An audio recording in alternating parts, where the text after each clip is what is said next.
नमस्कार मेरे प्यारे साथियों, मेरे प्यारे मित्रों, मेरे प्यारे प्यारे विद्यार्थियों, आप सभी का आपके YouTube channel learn with Awadh में स्वागत है। हम लोगों ने इस जनरल अवेयरनेस की सीरीज में बहुत सारे टॉपिक कर लिए हैं। जिन बच्चों ने हमारे वो टॉपिक्स देखे हैं, उन्हें ये टॉपिक्स कैसे लगे वो कमेंट सेक्शन में जरूर बताएं।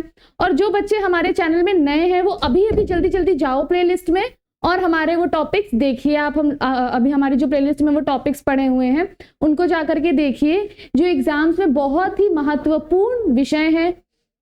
उन टॉपिक्स के पढ़ने के बाद आज हमारे पास क्या टॉपिक है? आज हमारे पास टॉपिक है कि देश में शिक्षा का विकास कैसे हुआ, शिक्षा का जो उद्भव है वो कैसे हुआ। तो इस टॉपिक में ये जो हमारी क्लास में उसमें हम लोग ये पढ़ने वाले हैं। प्रीवियस क्लासेस में मैं आपको छोटा सा ओवरव्यू दे देती हूँ कि हमने क्या क्या कर लिया है। प्रीवियस क्लासेस में हम लोगों ने EMRS Eklavya model residential school क्या है उसके विषय में पढ़ा। कई सारी योजनाएं जैसे पोषण अभियान, पोषण 2.0, फिर हम लोगों ने परख, निपुण, सर्व शिक्षा अभियान, इस तरीके की योजनाएं पढ़ ली। आज हमारे पास क्या है? आज हमारे पास है शिक्षा का उद्भव किस प्रकार से हुआ। सबसे पहले 17 का अगर हम 1700 का टाइम के बारे में बात करें, अगर हम शिक्षा के बारे में बात करें तो शिक्षा होती क्या है, शिक्षा हमारे लिए क्यों इंपॉर्टेंट है? कोई बच्चा बता सकता है कि शिक्षा हमारे लिए क्यों इंपॉर्टेंट है? इतना सरकार इस शिक्षा की नीतियों पर क्यों ध्यान दे रही है? क्योंकि ये education is the key to success. क्योंकि शिक्षा एक ऐसी चीज है जिसकी मदद से सरकार ह्यूमन रिसोर्स बनाती है, मानव को मानव संसाधन बनाती है ताकि वो देश की प्रगति और उन्नति में भाग ले सके। ठीक है, अभी हम क्या है? मानव है। लेकिन शिक्षा अगर किसी बच्चे को शिक्षित किया जाएगा, उसको अच्छी हेल्थ दी जाएगी, उसको क्या बना दिया जाएगा? मानव संसाधन बना दिए जाएंगे, तो वो क्या करेगा? देश की उन्नति में, देश के विकास में सहयोग करेगा। अच्छा, शिक्षा का उद्भव कैसे हुआ? चलिए, ये उद्भव अभी कुछ 10-12 सालों में तो हुआ नहीं होगा। ये कब से उद्भव हो रहा है? अगर हम अपनी एंशिएंट हिस्ट्री की बात करें, अगर हम प्राचीन इतिहास की बात करें तो पहले शिक्षा कैसे दी जाती थी? हमारा जो समाज था वो 4 वर्णों में डिवाइड था, ब्राह्मण, क्षत्रिय, वैश्य और शूद्र। शिक्षा लेने का अधिकार सिर्फ उच्च 2 तबकों को था। और हमारे जो धर्म ग्रंथ थे, हमारे जो वैदिक लिटरेचर थे, हमारे जो पुराण थे, हमारे जो ये सारे जो पुराण वगैरह थे, हमारे जो वैदिक धर्म थे, उन्हीं से ही रिलेटेड बच्चों को शिक्षा दी जाती थी। लेकिन बीच में क्या हुआ? अगर हम प्राचीन इतिहास के बारे में बात करें तो शिक्षा सिर्फ और सिर्फ उच्च 2 तबके, ब्राह्मण और क्षत्रिय, इन दोनों के ही, इससे नीचे जा ही नहीं पाई। मतलब समाज के नीचे 2 तबकों को मिल ही नहीं पाई। लेकिन अगर हम बात करें हमारे मॉडर्न इंडिया, यानी उस समय की बात करें जब ब्रिटिशर्स इंडिया में आ चुके हैं, उन्होंने शिक्षा के उद्भव में किस प्रकार से योगदान दिया। अच्छा, एक बात बताइए, ब्रिटिशर्स क्यों हमें शिक्षित करना चाहते थे? शिक्षा का उद्भव कैसे हुआ वो तो हम जानेंगे ही जानेंगे, लेकिन उसके अलावा हम ये जानेंगे कि वो हमें शिक्षित करना क्यों चाहते थे। चलिए मैं बताती हूँ। ब्रिटिशर्स हमें इसलिए शिक्षित करना चाहते थे ताकि वो ऐसे सिविल सर्वेंट्स तैयार कर सके, ऐसे लोग तैयार कर सके जो उनके ब्रिटिश एडमिनिस्ट्रेशन में हेल्प कर सके। मतलब वो ब्लड और कलर से तो इंडियन हो, Indian by blood and by colour, but taste से, उनके सोचने के तरीके से वो क्या हो? ब्रिटिश हो। टेस्ट से, सोचने के तरीके से, इवन कल्चर से वो क्या हो?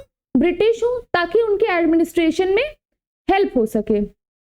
अच्छा, सबसे पहले, अच्छा बच्चों, अगर ये आपको लिखा हुआ PDF जो है ये सही से नहीं दिखाई दे रही है तो अभी आप हमारे लेक्चर को सुन लीजिए, ये PDF आपको प्रोवाइड करवा दी जाएगी। और अगर अच्छे से दिखाई दे रही है देन वेल एंड गुड, अच्छी बात है, वरना ये आपको सारी PDFs मिल जाएंगी। अच्छा, कुछ बच्चे मुझसे ये बोल रहे थे कि मैम इसकी प्रैक्टिस सेट कब आएंगे, प्रैक्टिस क्वेश्चन आप कब कराएंगी? जब ये जनरल अवेयरनेस की सीरीज हमारी खत्म हो जाएगी तब आपकी मैराथन क्लासेस स्टार्ट होंगी। उन मैराथन क्लासेस में आपकी क्या होंगी? प्रैक्टिस सेट होंगे। आपको क्या कराए जाएंगे? क्वेश्चंस कराए जाएंगे। चलिए, पहला क्या हुआ कि 1781 का टाइम है। अच्छा, ये थोड़ा जो आज का लेक्चर है ना वो थोड़ा सा याद करने वाला है, थोड़ा सा लर्निंग का है, तो थोड़ा सा आप लर्न करिएगा इसे मेरे साथ।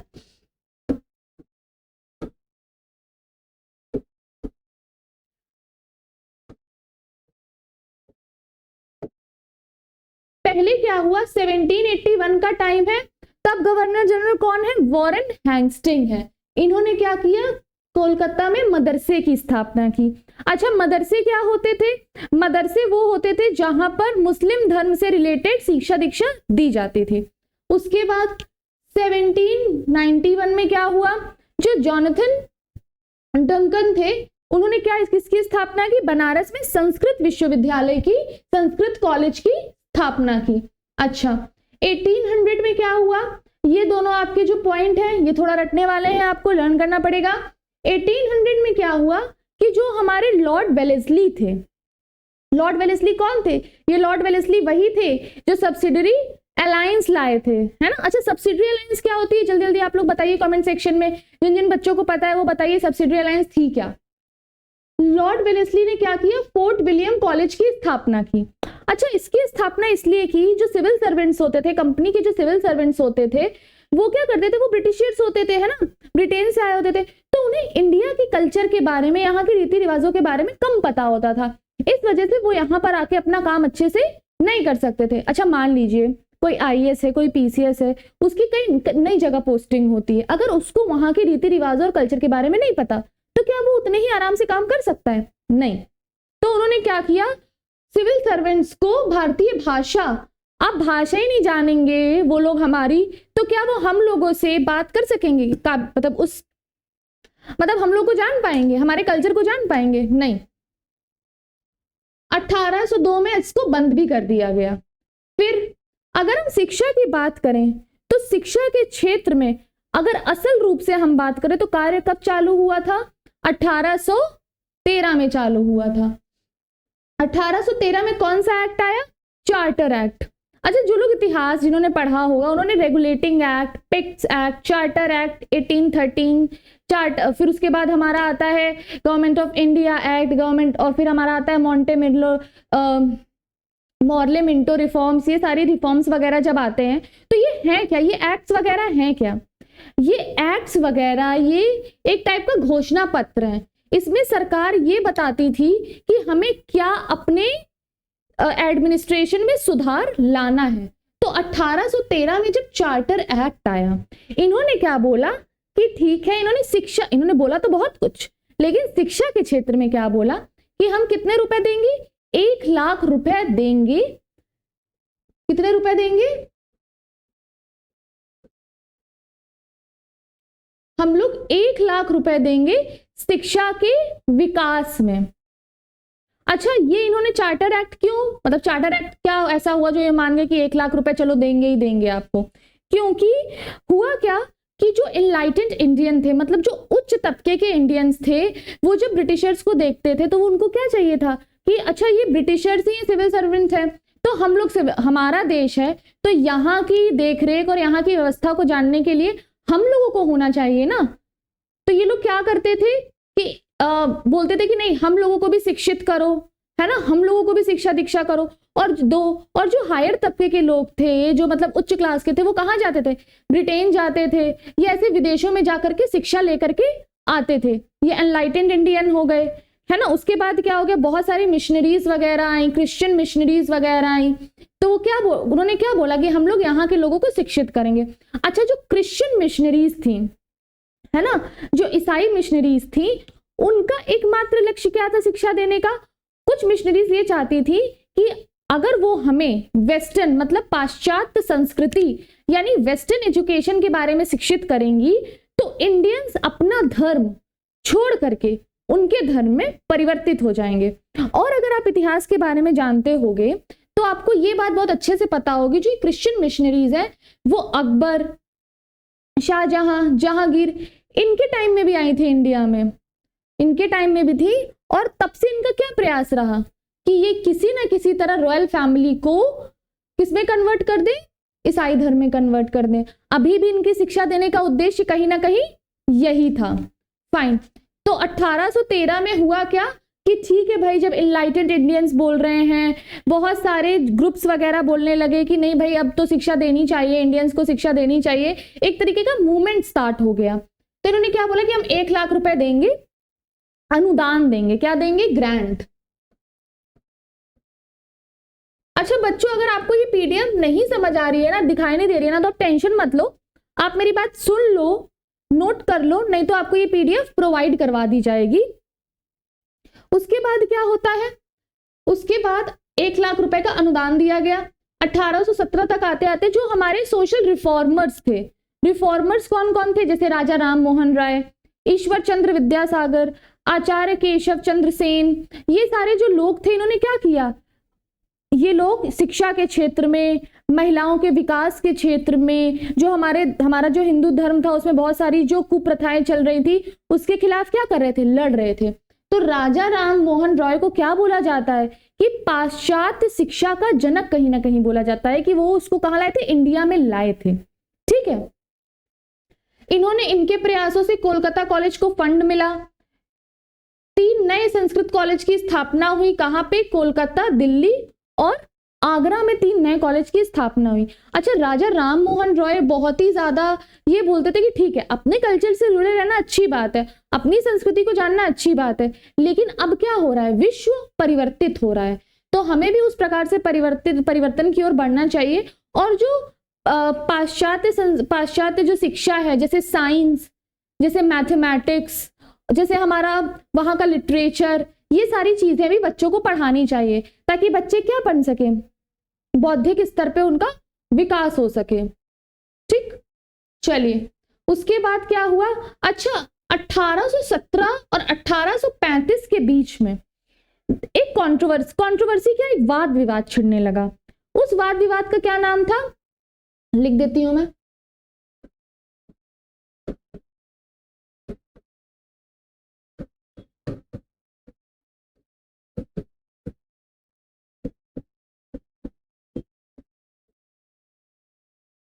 अच्छा, क्या लिखा हुआ है मैंने, ये ओरिएंटलिस्ट एंड एंग्लिसिस्ट, ये 2 मतों में लोग विभक्त हो गए।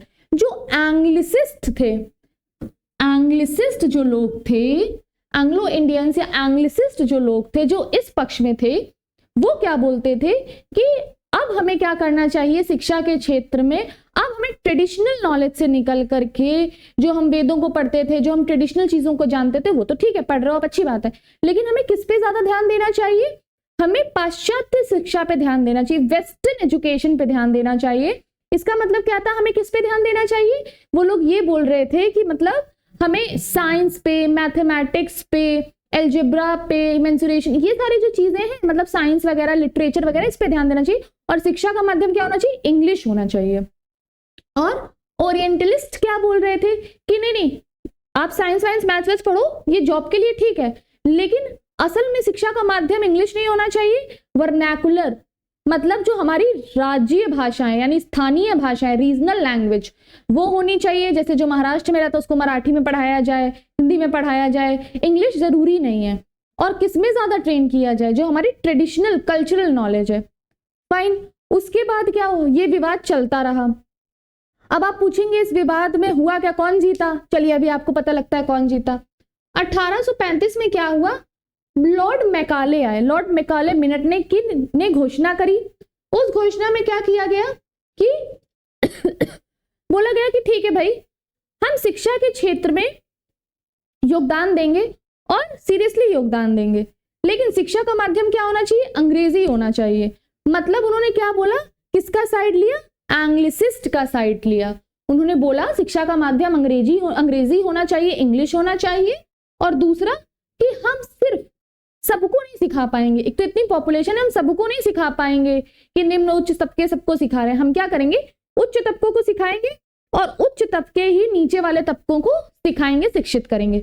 तो मतलब इन्होंने कौन सी थ्योरी दे दी, डाउन इनफिल्ट्रेशन थ्योरी।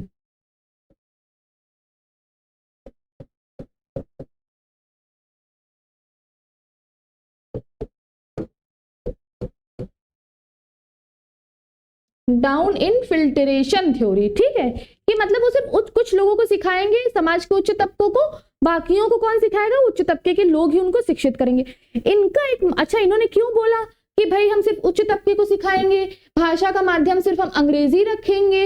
इन्होंने ऐसा इसलिए बोला बच्चों, क्योंकि ये क्या करना चाहते थे, ये अपने एडमिनिस्ट्रेशन के लिए ब्रिटिश एडमिनिस्ट्रेशन के लिए कुछ ऐसे लोग तैयार करना चाहते थे जो कलर में और ब्लड में तो इंडियन हो, क्या हो, जो कलर और ब्लड में तो इंडियन हो बट टेस्ट में, ओपिनियन में, परसेप्शन में, है ना, कल्चर में ब्रिटिश हो। मतलब ठीक है, आप देखने में तो इंडियन हो लेकिन आप सोच किसकी तरह रहे हो, ब्रिटिश की तरह। क्यों ऐसा इन्होंने चाहा, क्योंकि ये क्या टाइम है, आप देखिए ये 1800 का टाइम, आप ये जो देख रहे हैं ये क्या टाइम है, यहाँ पर रिवॉल्ट होने लगे थे, रिवॉल्यूशन स्टार्ट हो गए थे, लोग क्या कर रहे थे, समझ रहे थे, अपने हक के लिए लड़ाई स्टार्ट कर दी थी। तो इनको क्या लगा कि अरे भाई अब तो कुछ ऐसे लोग चाहिए इंडिया से भी, अब कितनी दिन तक ये इंडियंस को, इनके इंडियंस एडमिनिस्ट्रेशन से दूर रखेंगे, कितने ब्रिटिश सिविल सर्वेंट्स को अपॉइंट करेंगे। इंडियंस को भी तो इस बात से आपत्ति थी, तो उन्होंने बोला कि ठीक है भाई उन इंडियंस को रखेंगे जो भले इंडियंस हो लेकिन साथ किसका दें, हमारा दें। उसके लिए उनको उनके जैसा बनाना पड़ेगा, अपने जैसा बनाना पड़ेगा। फाइन,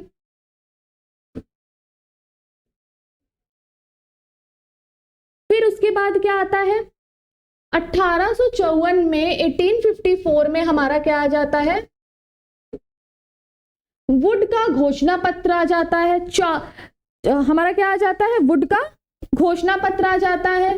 किसने तैयार किया था, चार्ल्स वुड ने तैयार किया था। इसको Magna carta of English education बोलते हैं। ये डायरेक्ट क्वेश्चन बनता है आप लोगों का, Magna carta of English education किसे बोलते हैं, Charles Wood dispatch, Wood dispatch बोला जाता है इसे, डिस्पैच को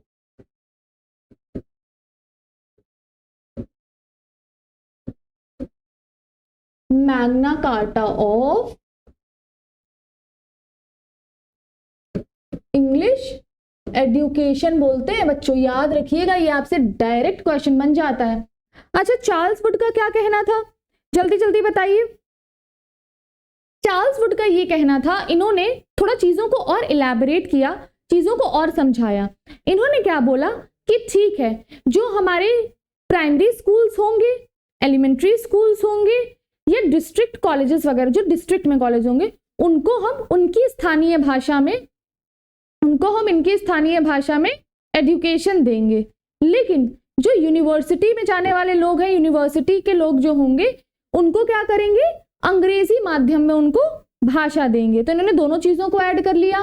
पहली क्या चीज को ऐड किया कि जो स्थानीय भाषा में किनको देंगे हम लोग एजुकेशन, जो लोग प्राइमरी, एलिमेंट्री या किसमें, डिस्ट्रिक्ट कॉलेजेस में पढ़ते हैं, और यूनिवर्सिटी लेवल पे हम लोग किसमें एजुकेशन देंगे, इंग्लिश भाषा में एजुकेशन देंगे।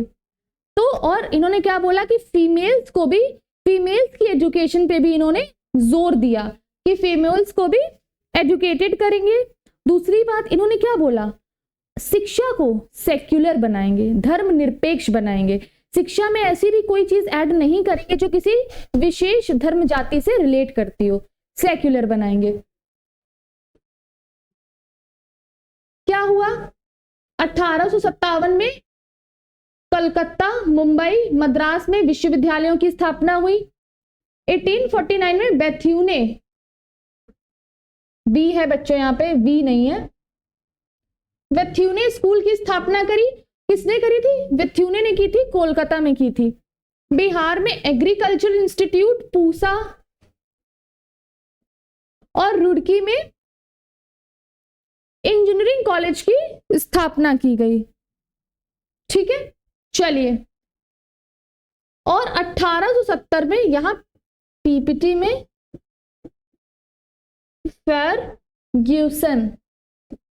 फर्ग्यूसन कॉलेज की स्थापना की गई। यहाँ पे पीपीटी में लिखा है, पीपीटी में कुछ गलत लिख गया है थोड़ा बच्चों, थोड़ा कई बार क्या होता है कि जब ये टाइप होती है, इसको बनाया जाता है तो थोड़ा कहीं ना कहीं मिसप्रिंट हो जाता है, बुक्स में भी होता है हम लोगों के।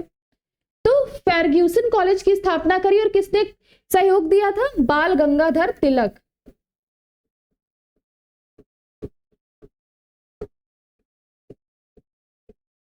जी, बाल गंगाधर तिलक ने। अच्छा, इसके बाद क्या आ जाता है, इसके बाद क्या आ जाता है हमारा हंटर आयोग। क्या आ जाता है हमारा, हंटर आयोग आ जाता है। हंटर आयोग ने भी क्या बोला कि जो प्राइमरी लेवल है, जो एलिमेंट्री लेवल है उसमें हम लोग वर्नैकुलर लैंग्वेज यानी स्थानीय भाषाओं में हम लोग शिक्षा देंगे, लेकिन जो हायर लेवल है उसमें हम लोग इंग्लिश माध्यम में शिफ्ट हो जाएंगे। और इन्होंने क्या बोला, इन्होंने ये भी बोला कि देखिए जो महिलाओं की शिक्षा पे भी ध्यान देंगे, और इन्होंने क्या बोला, शिक्षा देने के हम लोग दो उद्देश्य हैं। एक, अगर हम शिक्षा देंगे बच्चों को एलिमेंट्री प्राइमरी लैंग्वेज लेवल पे शिक्षा दे रहे हैं तो पहला कि वो हायर स्टडीज को कैरी करके यूनिवर्सिटी लेवल पे जाना चाहते हैं। दूसरा क्या है कि वो अपनी एलिमेंट्री एजुकेशन तो पूरी कर लें 12th तक की, लेकिन उसके बाद वो पढ़ने के लिए यूनिवर्सिटी नहीं जाना चाहते हैं, काम करने जाना चाहते हैं। तो दो तरीके से ट्रेनिंग देंगे। एक ट्रेनिंग जो अगर हायर स्टडी पढ़ने के लिए, हायर क्लासेस को पढ़ने के लिए यूनिवर्सिटी में जाना चाहते हैं। दूसरा वोकेशनल ट्रेनिंग, मतलब उनको काम वाम सिखा दिया जाएगा ताकि उनको क्या मिल जाए, काम वाम मिल जाए। उसके बाद क्या हुआ, 1882 में पंजाब यूनिवर्सिटी चंडीगढ़ में है, सेंट्रल यूनिवर्सिटी, उसकी स्थापना हुई। 1887 में इलाहाबाद यूनिवर्सिटी की स्थापना हुई। 1886 में दयानंद एंग्लो वैदिक कॉलेज की स्थापना हुई। दयानंद एंग्लो वैदिक कॉलेज की स्थापना हुई। ये तीन थोड़ा सा रटने वाले फैक्ट हैं, आपको रट लीजिएगा कौन से कॉलेज की कब स्थापना हुई। फाइन बच्चों, चलिए हम लोग आपको समझ आ रहे हैं, आगे बढ़ते हैं हम लोग। अब आते हैं, चलो हम लोग 1904 का टाइम आ गया है। अच्छा, अगर आपको याद हो कि 1904 का जो ये टाइम है वो किससे संबंधित है, जिन बच्चों को याद है वो जल्दी जल्दी कमेंट सेक्शन में बताएं कि 1904 में हो क्या रहा है। बताइए कमेंट सेक्शन में। ये 1904 और 1905 का टाइम है जहां पे स्वदेशी आंदोलन स्टार्ट हो गया है। कौन सा आंदोलन स्टार्ट हो गया है, स्वदेशी आंदोलन स्टार्ट हो गया। इसमें अब लोग क्या कहने लगे हैं, क्या नारे दे रहे हैं कि हम अपने मतलब इंडियन कल्चर से रिलेटेड चीजों को लाएंगे, स्वदेशी हो जाएंगे। और शिक्षा के क्षेत्र में भी क्या करेंगे, शिक्षा के क्षेत्र में भी हम वो फॉर्मूले नहीं अपनाएंगे जो ब्रिटिशर्स ने दिए हैं। शिक्षा के क्षेत्र में भी हम कौन से फॉर्मूले अपनाएंगे, जो हम बनाएंगे। इनसे किनको दिक्कत हो रही थी, ब्रिटिशर्स को दिक्कत हो रही थी। अच्छा, ये सारे नए नए ख्याल एनलाइटमेंट के, एम्पावरमेंट के, देश की आज़ादी के, लिबरलिज्म के, ये सारे ख्याल लोगों को कब आ रहे थे, जब वो यूनिवर्सिटीज में पढ़ने जाते थे, किताबों को पढ़ते थे, चीज़ों को समझते थे, तब उनके दिमाग में ये ख्याल आ रहे थे ना, तभी तो वो आंदोलन में पार्ट ले रहे थे। तो यहाँ पर कौन था, लॉर्ड कर्जन थे। लॉर्ड कर्जन ने क्या बोला कि ये जो यूनिवर्सिटीज हैं ये अब सिर्फ पढ़ाई का अड्डा नहीं रह गई हैं, यहाँ पे क्या होता है, स्वतंत्रता सेनानी तैयार होते हैं, क्योंकि वो इस तरीके की चीजों को पढ़ते हैं, बुक्स को पढ़ते हैं, तो असली स्वतंत्रता, असली जो लिबरलिज्म है, इन सारी चीजों को जानते हैं और इनके लिए आंदोलन करते हैं। तो उन्होंने क्या बोला कि ठीक है भाई, अब हम यूनिवर्सिटी पे नजर रखेंगे। किस पे नजर रखेंगे, यूनिवर्सिटी पे नजर रखेंगे। किस कमीशन की स्थापना हुई, रेले कमीशन की स्थापना हुई, लिख लीजिए।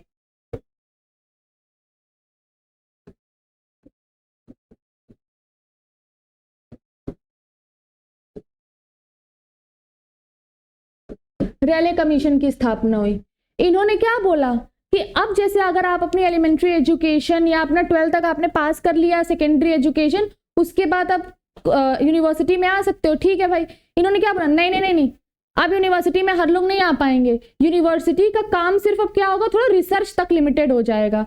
रिसर्च फेलोज को ही यूनिवर्सिटी में आने का मौका मिलेगा और उसकी भी संख्या लिमिटेड कर दी गई, उसकी भी सीट्स लिमिटेड कर दी गई। और दूसरा क्या बोला गया कि आधे से ज्यादा लोग क्या हो रहे हैं, नॉमिनेट किए जाएंगे। आधे से ज्यादा लोगों को, कुछ रिसर्च फेलो जो होंगे उनको सरकार नॉमिनेट करके भेजेगी।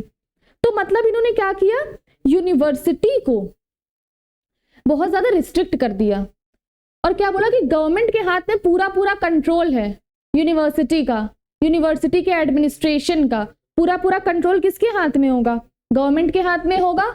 और थोड़ा सुधार करने के लिए 5 लाख रुपए भी दे दिए कि चलो भाई 5 लाख रुपए दे रहे हैं, थोड़ा और सुधार करो। यूनिवर्सिटी एक्ट पारित किया गया, मतलब यूनिवर्सिटी को एक तरीके से क्या कर दिया गया है, पूरा अपने अंडर ले लिया गया है। ये लॉर्ड कर्जन कर रहे हैं, स्वदेशी मूवमेंट का टाइम है, समझ रहे हैं ना आप लोग, स्वदेशी मूवमेंट आंदोलन चल रहा है। इसलिए अब जब 1905 आया तो 1905 में क्या बोला गया कि नहीं भाई, हम अपनी यूनिवर्सिटी, हमें स्वदेशी भाई, हम तो भाई स्वदेशी मूवमेंट कर रहे हैं, तो भाई हमें अपनी यूनिवर्सिटी शिक्षा भी अपने स्वदेशी रूप से चाहिए, हमें ब्रिटिशर्स के फॉर्मूलेज पे डिपेंड नहीं होना है। जातीय शिक्षा परिषद की स्थापना हुई, नेशनल कॉलेज स्थापित हुआ और इसके आचार्य किसको बनाया गया? आचार्य अरविंद घोष को बनाया गया। ठीक है। और 1906 में क्या बोला कि अभी तक आप देख रहे होगे तो आपने ये चीज नोटिस की होगी कि शिक्षा अभी तक किनको मिल रही है? उच्च तबके के लोगों को ज्यादा मिल रही है और निम्न तबके के लोग जो हैं प्राइमरी और एलिमेंट्री एजुकेशन उतने अच्छे से नहीं मिल पा रही है। तो इससे तो शिक्षा का बेसिक उद्देश्य ही फेल हो गया है ना, जब निम्न तबकों को नहीं मिल पाएगी। तो इन्होंने क्या बोला कि बड़ौदा के जो महाराज थे सयाजी राव गायकवाड़, उन्होंने क्या बोला कि राज्य में अनिवार्य शिक्षा को देने का लक्ष्य रखा गया कि हम क्या करेंगे, अनिवार्य शिक्षा देंगे। लेकिन दिक्कत तो यही है ना कि सारा पैसा तो किसके पास है? सेंटर के पास, ब्रिटिशर्स के पास। प्रोविंसेस, राज्यों के पास तो पैसा ही नहीं है। इवन इनके ऊपर भी कौन बैठा हुआ है? प्रिंसली स्टेट्स के ऊपर भी कौन बैठे हुए हैं? ब्रिटिश बैठे हुए हैं। तो जब पैसा ही नहीं है तो कैसे आप बच्चों को शिक्षित करोगे? नहीं कर सकते हो, है ना। चलिए, ये दिक्कत ये फेस कर रहे थे। 1916 में मदन मोहन मालवीय जी ने काशी हिंदू विश्वविद्यालय की स्थापना की। अच्छा बताइए, एक और क्वेश्चन आपके हिस्ट्री से रिलेटेड है, थोड़ा जनरल नॉलेज से भी रिलेटेड है। ये बताइए कि गांधी जी जब भारत आए तो गांधी जी की सबसे पहली पब्लिक मीटिंग कहां हुई थी? चलिए, इसी स्लाइड में आपका आंसर है। उसके बाद किसकी स्थापना की गई? 1917-1919 में सैडलर यूनिवर्सिटी कमीशन की स्थापना हुई। अच्छा, ये मुख्यतः कलकत्ता यूनिवर्सिटी की जांच के लिए की गई थी। कलकत्ता यूनिवर्सिटी में क्या चीजें चल रही हैं, क्या सुधार होने चाहिए, उनके लिए इसकी स्थापना करी गई थी। इन्होंने भी क्या किया, लेवल को डिवाइड कर दिया। इन्होंने भी ये बोला कि जो बच्चे सच में एलिजिबल हैं वो यूनिवर्सिटी जाएंगे, जो बच्चे एलिजिबल नहीं है उनको हम एक वोकेशनल कोर्स करा देंगे ताकि वो छोटी मोटी जॉब पा सके। और हाँ, इन्होंने क्या बोला कि 12 साल आपको एजुकेशन कंपलसरी है, मतलब 12th करना पड़ेगा तभी आप यूनिवर्सिटी में जाओगे। और यूनिवर्सिटी में जाने के लिए भी ऐसा नहीं 12th किया और यूनिवर्सिटी में चले गए, उसके बीच में भी आपको एक इंटरमीडिएट स्टेज होना चाहिए। एक इंटरमीडिएट स्टेज होना चाहिए, मतलब 12th तक आपने एजुकेशन ली, फिर एक इंटरमीडिएट स्टेज, इंटरमीडिएट आपकी कोई डिग्री, फिर यूनिवर्सिटी। और जो बच्चे काबिल है सिर्फ वही यूनिवर्सिटी में जाएंगे, जो काबिल नहीं है उनको छोटा मोटा वोकेशनल कोर्स करा करके ट्रेनिंग दी जाएगी। अभी भी वोकेशनल कोर्स करते हैं ना, जो इलेक्ट्रीशियन होते हैं, जो प्लम्बर्स होते हैं, जो आपके छोटे मोटे होते हैं ना, जो छोटे मोटे काम करते हैं, उनको वोकेशनल ट्रेनिंग दे दी जाती है ताकि उन्हें अच्छी जगह जॉब मिल सके। वो कम पढ़े लिखे होते हैं बट वो काम वाम बड़ा अच्छा कर लेते हैं, है ना।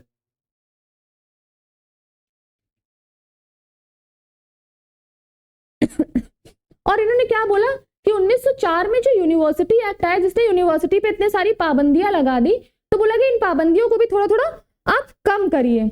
और यूनिवर्सिटी को क्या बोला गया, कैसे बनाएंगे, एक सेंट्रलाइज्ड केंद्रीय रेसिडेंशियल स्कूल टाइप बनाएंगे, आवासीय कॉलेज टाइप, आवासीय उसको बनाएंगे, समझे।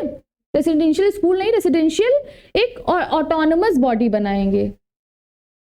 फीमेल एजुकेशन पे जोर दिया गया यहाँ पर। और क्या बोला गया, 7 नई यूनिवर्सिटीज बनी। कहां कहां पे, मैसूर, पटना, बनारस, अलीगढ़, ढाका, लखनऊ, उस्मानिया, ये 7 जगह नई यूनिवर्सिटी बनी। फिर उसके बाद दो जल्दी जल्दी से हम प्लान पढ़ लेते हैं। 1929 में हमारी आई हरटोंग कमेटी,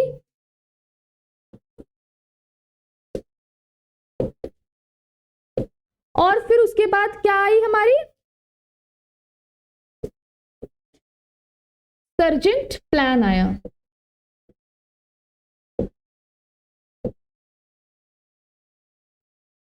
इन्होंने भी शिक्षा के क्षेत्र में अपना योगदान दिया, लेकिन मुख्य योगदान किन किन ने शिक्षा के क्षेत्र में दिया, जो आपके पीडीएफ पे लिखा हुआ, वो सारे जो एक्ट हो गए, वो सारे जो ये आपकी कमेटियां हुई जो बनी, इन सब ने क्या किया, शिक्षा के क्षेत्र में एक विशेष योगदान दिया।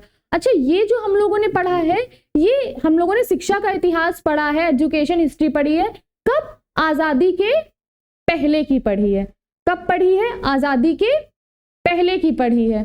अच्छा, अब जब ये दूसरी स्लाइड आएगी, दूसरा जब आपका क्लास होगा, उसमें क्या हम पढ़ेंगे, आजादी के बाद शिक्षा का उद्भव।